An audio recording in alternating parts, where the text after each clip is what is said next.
As a child growing up in the 80s, the few quarters I had ended up in the arcade machines at the corner stores and the laundromats. And when those quarters were gone, I couldn't play anymore. But I could always watch. And usually, I was watching somebody who was playing better than me and somebody who was lasting longer than me. I was probably playing like 5% of the time and watching 95% of the time. And just to be perfectly clear, I didn't have a ridiculously impoverished childhood. It's just that the economics at the time weren't such that we could be blowing a lot of money at the arcades. I had other recreations like reading and learning math, but like that didn't cost money. That's great, but that's for a different video. Anyways, back to arcades, playing versus watching.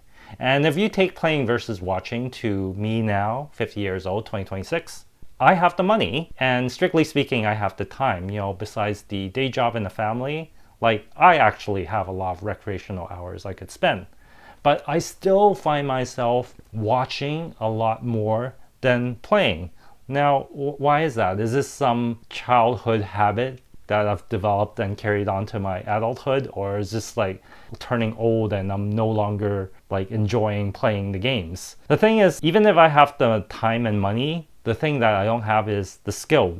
I'm attracted to the games that have like a certain competitiveness, certain skill level. I've mentioned Street Fighter 6 quite a few times. There's Magic the Gathering. In the past, I've played chess, I've played cards, and Go, and poker. And I'm sure there are a few more, just to be clear. These games I gravitate towards because the skill level is gradual, right? As you get better, there will be other new things to learn. And at each level that you play at, there will be players at the similar level. You could be playing these games for a long, long time, well into your retirement. But I also like single player games, but we'll put them aside for the purpose of this video essay. So back to 2026. I got money, I got time, and I gravitate towards watching versus playing. The thing is, if you want to acquire the skills, you need to spend this like ephemeral blood, sweat, tears, time, and energy. This is like beyond time and money. And what you get out of watching these players play at the highest level is that you get similar endorphins as playing when you're watching, right? When you're watching somebody really good play at whatever game they're playing, you feel good. And the thing is, I've been watching a lot of these Street Fighter 6 tournaments, and one day I really should go to Las Vegas and check it out. That's a bucket list item. Somebody remind me next year. Anyways, this is starting to turn into a Street Fighter 6 video. I don't want to do that, but you get the idea. Besides the video games arena, professional sports also have like a similar thing. Like you watch basketball, you watch hockey, and probably recently you've been watching the FIFA soccer. It feels good to watch, and we like to watch. So going back to the original thesis of like playing versus watching, if you could get the same pleasure out of watching versus playing, then strictly speaking, it is more efficient to just watch and not play, right? Like, I mean, sure, I would like to play Street Fighter at the highest level, but that's the same as me wanting $1 million in the bank, right? Am I willing to put in the energy and effort to doing it? For me right now, I enjoy the enjoyment curve of where I'm at right now. I'm not a total scrub, I'm not a master. I spend a few hours, I'm not blood, sweat, and tears all the way training to get to a level. And where I'm at, I'm happy with, and I don't mind. Now we extrapolate video game playing, video game watching to other forms of entertainment. Like you and I, we have spent a lot of hours, the wee hours, watching Netflix, binge watching on Netflix. And if you take the proxy of like watching video game to game playing, then watching Netflix is like a proxy to living real life. And I mean, like, you get the same endorphins out of watching a TV show. And like, listen, I'm just like INTJ, no filter thinking, speaking out loud, judging hard. And the thing is, like, we're all at some point, some part, utility maximizers, right? It's just all this recreational watching is a waste of time, and I'm just being a philosophical ass to explore this And we know that's not the way humans work, right? We can't be utility maximizing all the time. We need happiness, we need meaning. Man does not live by bread alone. We need art, music, religion, other people, charity. And I was gonna end it there, but when you're in your 30s, 40s, 50s, there's a unavoidable utility maximizing, or maxing as the kids say, aka money.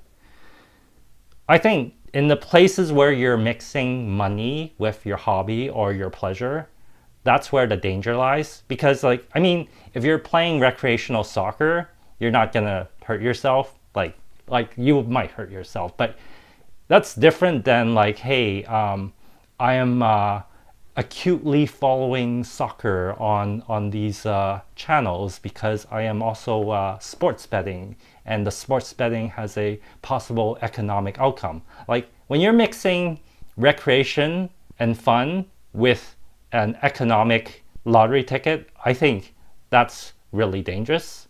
And that's not just sports betting, like even Pokemon cards or Magic the Gathering, I think there's some element of going down that road. And I'm probably offending a whole bunch of you right now with what I'm saying, but at the cosmic level, everything's a waste of time, right? As long as you're getting your enjoyment from clean organic endorphins, I think that's okay. That's what really matters.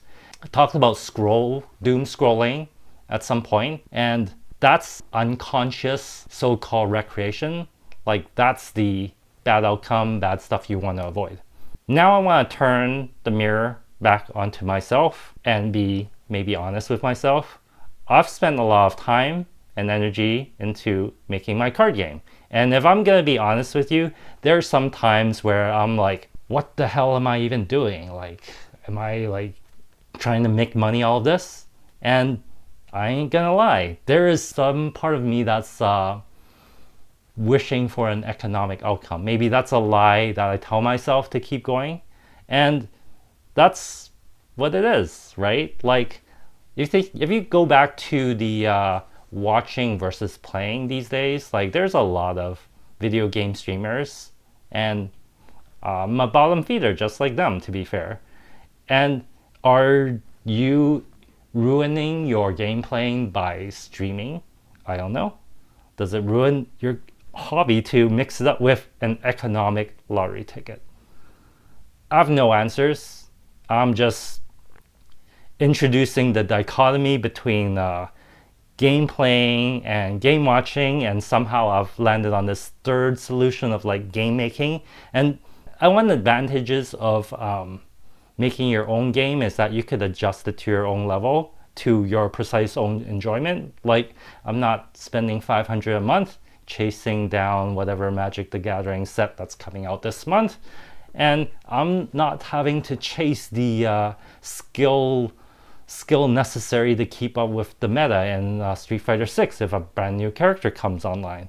So I'm just enjoying myself, making my own game, making my own cards, and that's great.